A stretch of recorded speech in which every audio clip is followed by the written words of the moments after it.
Hello everyone. Today we are going to talk about boiler performance parameters. So there are different parameters on which the performance of the boiler can be calculated and these are used to compare the performance of the boilers also.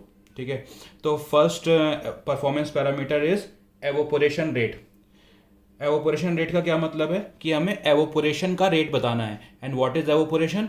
The mass of the steam generated. Evaporation का मतलब तो यही हुआ ना कि कितना मास हम steam का जनरेट कर पा रहे हैं, कितनी स्टीम जनरेट हो रही है. ठीक है, तो उसी का हमें रेट बताना है. तो मास ऑफ स्टीम जनरेटेड. अब वो रेट किस बेसिस पे निकाल सकते हैं? तो रेट के हमारे पास डिफरेंट बेसिस हैं. टाइम है, एरिया ऑफ ग्रेट है, मास ऑफ फ्यूल कंज्यूम्ड है, वॉल्यूम ऑफ ग्रेट है. ठीक है, डिफरेंट पैरामीटर्स हैं कि अगर हम टाइम के बेसिस पे निकाल रहे हैं तो हमारा हो जाएगा मास of steam generated per unit time. ठीक है, अगर हम एरिया ऑफ ग्रेट के बेसिस पे निकाल रहे हैं, ठीक है, कि कितना एरिया था ग्रेट का जिस पे फ्यूल बर्न हो रहा था, ठीक है, तो मास of steam generated per unit area of great.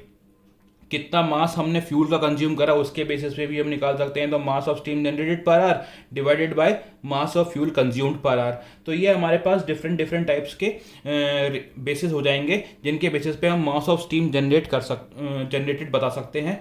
और वो क्या कहलाएगा? हमारे पास एवोपोरेशन रेट कहलाएगा. ठीक है, मगर एवोपोरेशन रेट हमें कंप्लीट परफॉर्मेंस के बारे में इंफॉर्मेशन नहीं बता पाता क्योंकि ये कुछ सर्टेन कंडीशंस को नहीं यूज़ करता है अपनी कैलकुलेशन के लिए. जैसे कि मान लेते हैं कि certain amount of mass generate हुआ, ठीक है ना, तो पर टाइम भी मान लेते हैं कि हुआ है. ठीक है, लेकिन इसने एक चीज़ नहीं नोट करी अपनी कैलकुलेशन में कि what are the working conditions. अब वर्किंग कंडीशंस क्या हो सकती हैं? जैसे कि मान लेते हैं कि फीड वाटर का टेम्परेचर ऑलरेडी हाई था. ठीक है, तो मास ऑफ स्टीम जनरेट ज़्यादा होगी. ठीक है, तो मास ऑफ स्टीम जनरेट ज़्यादा हाई होगा, यानी कि हमने फीड वाटर का टेम्परेचर, फीड वाटर का प्रेशर कितना था इतना नहीं लिया.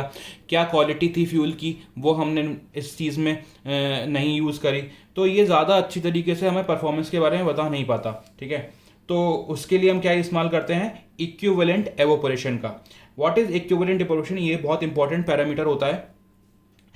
ये बेसिकली अमाउंट है स्टीम जनरेटेड का अगर हम फीड वाटर को 100 डिग्री सेल्सियस पे लें एट नॉर्मल एटमॉस्फेरिक प्रेशर जो कि 101.325 किलो पास्कल होता है. ठीक है, और स्टीम जनरेट कर दें 100 डिग्री सेल्सियस पे, तो कितना मास होगा उस स्टीम का? वो होता है इक्विवेलेंट एवोपोरेशन. तो what is equivalent evaporation? Equivalent evaporation is the mass of steam generated from feed water at 100 degree Celsius and the atmospheric pressure and convert it into the steam of 100 degree Celsius. ठीक है ना, तो अगर 100 degree Celsius पे ही पानी लिया है और 100 डिग्री सेल्सियस पे ही स्टीम जनरेट कर दी है, ठीक है ना, तो जो मास ऑफ स्टीम जनरेट होगा वो क्या कहलाएगा? Equivalent evaporation. अब इस चीज़ को हम कैसे बॉयलर की परफॉर्मेंस के लिए, कोई भी डिफरेंट बॉयलर्स की परफॉर्मेंस के लिए कैसे इस्तेमाल करते हैं? मान लेते हैं कि जो स्टीम जनरेट हुई किसी भी बॉयलर में वो हुई MS. ठीक है, तो उसके साथ कितनी एनर्जी एसोसिएटेड होगी? HS माइनस SW, स्टीम की एंथैल्पी माइनस फीड वाटर की एंथैल्पी. ठीक है, तो अगर हम इसका प्रोडक्ट ले लेंगे MS into HS minus SW तो क्या हो जाएगा? ये एनर्जी एसोसिएटेड हो जाएगी जितनी भी हमारे पास स्टीम जनरेट हुई है उसकी. ठीक है, सेम हमने क्या करा कि इक्विवेलेंट एवोपोरेशन में कितनी मास ऑफ स्टीम जनरेट हुआ था? ME. ठीक है, अब इसको हमने किससे मल्टीप्लाई कर दिया है? 2257 से. Basically 2257 is the standard latent heat of vaporisation. अगर 100 डिग्री सेल्सियस फीड वाटर को हम 100 डिग्री सेल्सियस स्टीम में कन्वर्ट करते हैं तो लेटेंट हीट ऑफ वेपोरेशन जो इन्वॉल्व होती है वो होती है 2257. ठीक है, तो इतनी एनर्जी अब इक्विवेलेंट एवोपोरेशन के केस में इसके पास होगी. और इतनी एनर्जी किस केस में? जो हमारे पास जिस भी हम बॉयलर की परफॉर्मेंस को मेजर कर रहे हैं उसके पास इतनी एनर्जी है. ठीक है, तो हम इन दोनों को इक्वेट कर लेते हैं. ठीक है, क्योंकि हम ये जानना चाहते हैं कि इक्विवेलेंस कितना है. ठीक है, तो हमने दोनों को इक्वेट कर दिया तो मास ऑफ जो स्टीम जनरेटेड आई यानी कि इक्विवेलेंट एवोपोरेशन में वो कितना आ गया? MS HS minus SW. ठीक है, अपॉन 2257. तो ये बेसिकली ये बता रहा है कि हमारे बॉयलर के अंदर कितने इक्विवेलेंट एवोपोरेशन हो रहे हैं. ठीक है ना, राइट. तो हम इस फॉर्मूले से इक्विवेलेंट एवोपरेशन निकाल लेंगे और ये हमारी बॉयलर परफॉर्मेंस पैरामीटर्स हो जाएगी कि हमारा कितनी एनर्जी एसोसिएटेड थी और कितनी इक्विवेलेंट एवोपरेशन उसके अकॉर्डिंग हुए. तो this is your equivalent evaporation, right. Next is your factor of evaporation. Now what is factor of evaporation? Factor of evaporation is nothing but the equivalent evaporation of 1 kg of water. अगर जो हमने feed water लिया था, ठीक है ना, जो हमारे पास फीड वाटर था, अगर हम उसकी जो मास है वो 1 kg लें, ठीक है ना, 1 kg ऑफ फीड वाटर हमने यूज करें, तो जो हमारे पास और 1 kg ऑफ मास ही हम जनरेट कराएं, ठीक है ना, इक्विवेलेंट एवोपरेशन के कंडीशन में भी, यानी कि 100 डिग्री सेल्सियस पे अगर हमें स्टीम जनरेट करानी है तब भी हमने 1 kg ऑफ वाटर लिया है, और अपनी जो एक्चुअल कंडीशन में भी हमने कितना फीड वाटर लिया है, 1 kg ऑफ वाटर लिया है, ठीक है. तो जो हमारे पास रेशो निकल के आता है दोनों की एनर्जी का, दोनों की हीट रिसीव्ड का, वो क्या कहलाएगा? फैक्टर ऑफ एवोपरेशन कहलाएगा. तो यही चीज़ तो हमने इक्विवेलेंट एवोपरेशन में ही पढ़ी थी. हम वहाँ पे भी एनर्जी हमने को कंपेयर कर रहे थे एक्चुअल कंडीशन में और इक्विवेलेंट में, ठीक है ना. लेकिन वहाँ पे हमने मास ऑफ स्टीम और अलग अलग लिया था, ठीक है ना, कि इक्विवेलेंट एवोपरेशन का मास कितना था, me, इतनी स्टीम जनरेट करी, ठीक है ना, और हमने ms लिया कि हमने जो हमारे बॉयलर के केस में कितनी है. लेकिन अगर हम यहाँ पे हम उस चीज़ को 1 kg लें, ठीक है, कि 1 kg of feed water he use कर रहे हैं, ठीक है, तो अगर एनर्जी हम उनका रेशो निकालेंगे तो वो क्या कराएगा?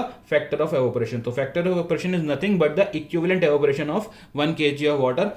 और अदर वर्ड्स में हम ये भी कह सकते हैं, it is the amount of heat received by the 1 kg of water to the amount of heat received at 1 kg of water at 100 degree Celsius, ठीक है ना. तो उन दोनों का रेशो क्या कहलाएगा? Factor of evaporation. अगर हम इक्विवेलेंट एवोपरेशन के फॉर्मूले से इस चीज को निकालें तो me is equal to ms, ये हमारे पास फॉर्मूला था इक्विवेलेंट एवोपरेशन का, ठीक है. hs minus hw divided by 2257 की वैल्यू कितनी आ जाएगी? me by ms. तो हम इस फॉर्मूले को भी यहाँ पे रख सकते हैं, तो me बाई ms हो जाएगा, ठीक है. Next factor is your boiler efficiency. तो what is boiler efficiency? Boiler efficiency is the heat utilized for generating the steam, ठीक है, divided by the heat liberated by fuel. कितनी हीट यूटिलाइज हुई steam generate करते समय और कितनी हमारे पास अवेलेबल थी, फ्यूल ने हमें कितनी दी थी. तो कितनी यूटिलाइज हुई? Mass of steam generated into hs minus hw, steam की एंथैल्पी माइनस वाटर की एंथैल्पी, ठीक है, अपॉन m.f, यानी कि mass of fuel into calorific value. अब क्यों? क्योंकि हमारे पास mass of steam generated divided by पर केजी ऑफ फ्यूल, हमेशा अब तक हम क्या लेके आ रहे हैं? ms लेते हुए आ रहे हैं, तो हम इसको रिप्लेस कर सकते हैं ms से, तो hs minus hw divided by c.v हो जाएगा, ठीक है. तो this is your boiler efficiency. Next is your economiser efficiency. Economiser efficiency क्या होती है?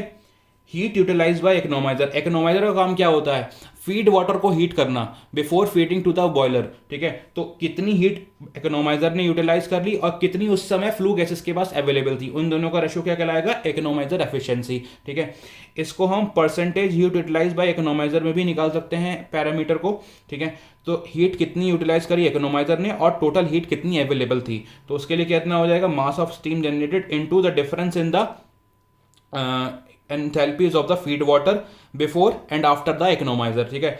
मान लेते हैं कि ये after the economiser h dash हो गई और बिफोर कितनी थी? h, simple h into F W, ये फीड वाटर के लिए सफिक्स यूज करा है, ठीक है ना. मास और टोटल हीट कितनी थी, फ्यूल ने कितनी दी थी? m.f इंटू cv, जो हमने पहले भी बॉयलर एफिशिएंसी में यूज करी थी. तो this is the percentage of heat utilise by the economiser. Similarly हम सुपर हीटर की एफिशिएंसी निकाल सकते हैं. तो सुपर हीटर की एफिशिएंसी क्या होगी?